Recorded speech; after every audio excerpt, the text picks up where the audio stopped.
Panorama group, जो सोचता है वो करता है। आपके अपने सपनों का आशियाना। लालू राबड़ी फैमिली की पहचान और प्रतिष्ठा से जुड़ा है ये बंगला, कैसे होगी खाली। जी हाँ, नमस्कार, आप देख रहे हैं सिटी पोस्ट लाइव। मैं हूँ सृष्टि राज।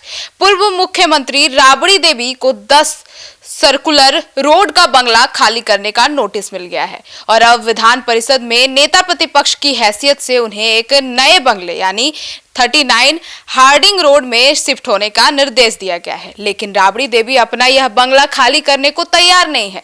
आखिर इस बंगले में क्या है जिसका मोह भंग नहीं हो रहा? आइए विस्तार में जानते हैं chief editor Shrikant Pratyush sir से। तो सर, 10 सर्कुलर रोड वाला बंगला राबड़ी देवी छोड़ने को तैयार क्यों नहीं है? देखिए, बंगला इसलिए नहीं छोड़ना चाहते हैं कि बहुत दिनों से उनका परिवार इस बंगले में है और यह बंगला राबड़ी लालू परिवार का आवास ही नहीं है, सिर्फ पहचान ही नहीं है बल्कि उनकी भावनाएं भी इससे जुड़ी हुई हैं।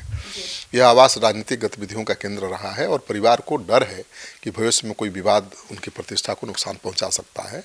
राबड़ी देवी अभी जिस बंगला 10 नंबर में रहती हैं, सर्कुलर रोड वाले, वह उन्हें पूर्व मुख्यमंत्री की हैसियत से मिला था।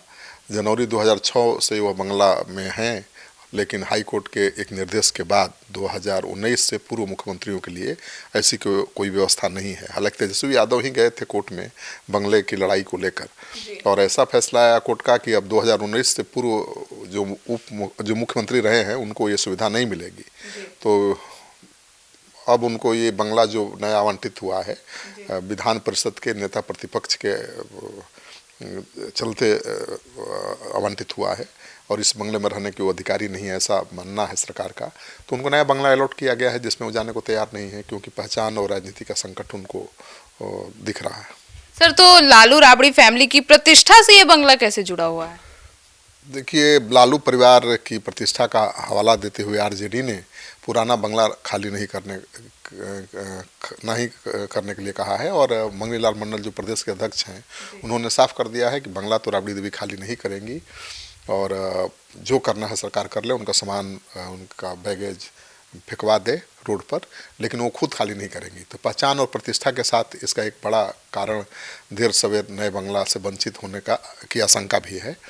दरअसल विधायकों की कम संख्या के कारण विधान परिषद में आरजेडी का वजन बहुत कम होना तय है। विधान परिषद में नेता प्रतिपक्ष के लिए न्यूनतम 9 विधान पार्षद चाहिए। अभी अपने 15 विधान पार्षदों के बूते राबड़ी देवी विधान परिषद में नेता प्रतिपक्ष के पद पर बनी हुई है। इनमें से 9 विधान पार्षद तो विधानसभा कोटे से ही हैं, बाकी सीटें शिक्षक, स्नातक और स्थानीय प्राधिकार कोटे की हैं। तो अब जब चुनाव होगा तो उसमें कितने बच जाएंगे उनके विधान पार्षद और वो नेता प्रतिपक्ष विधान परिषद में रहने के काबिल रहेंगे या नहीं, ये भी बड़ा सवाल है। तो चिंता उनको सता रही है कि भाई अभी बंगला खाली कराया जा रहा है और नेता प्रतिपक्ष के नाते दूसरा बंगला दिया जा रहा है। अगर वो नेता प्रतिपक्ष नहीं रही तो फिर कहा जाएगा खाली करिए। तो इसी आशंका के चलते वो बंगला नहीं छोड़ना चाहते। तो 2030 में मई तक एक कर विधानसभा कोटे वाले आरजेडी के सभी विधान पार्षदों का कार्यकाल पूरा हो जाएगा। हाँ, बिल्कुल। 2030 तो बहुत दूर है। 2 सीटों का कार्यकाल तो अगले वर्ष ही पूरा होने वाला है। आरजेडी के 25 सहित महागठबंधन के अभी कुल 35 विधायक हैं। विधानसभा कोटे की 7 सीटों पर एक साथ चुनाव अगर हो तो गठबंधन के लिए 1 सीट भी की संभावना बनेगी। ऐसी परिस्थिति शायद ही आए।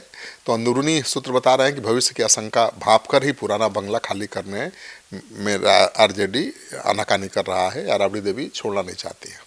सर, तो 10 सर्कुलर रोड आवास से लालू परिवार का पहचान जुड़ा हुआ है। बिल्कुल। राबड़ी देवी यहाँ से 28 साल से रह रही हैं। राबड़ी को आवंटित होने वाला नया बंगला मंत्रियों के कोटे का दूसरा बड़ा बंगला है। इसमें 6 कमरे हैं, बड़ा हॉल है, बाकी सभी सुविधाएं हैं। बहरहाल इस निर्धारित प्रावधान के दायरे में रहते हुए लालू परिवार की आवश्यकता के अनुसार सुसज्जित भी किया जा रहा है।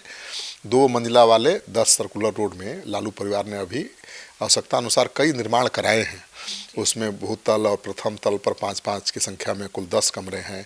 आरजेडी की राजनीति का केंद्र भी रहा है ये बंगला। यहीं से लालू बिहार की राजनीति की नब्ज टटोलते रहे हैं। बंगला खाली करने पर पहचान का भी एक संकट है और बंगला में ज़्यादा दिन रहने से लगाव भी हो गया है। अब कोई घर नहीं छोड़ना चाहता जिस घर में रह जाए किराए के घर पर। तो बंगला जिस बंगला में 28 साल उन्होंने बिताया है उसको छोड़ने में तो कष्ट होगा।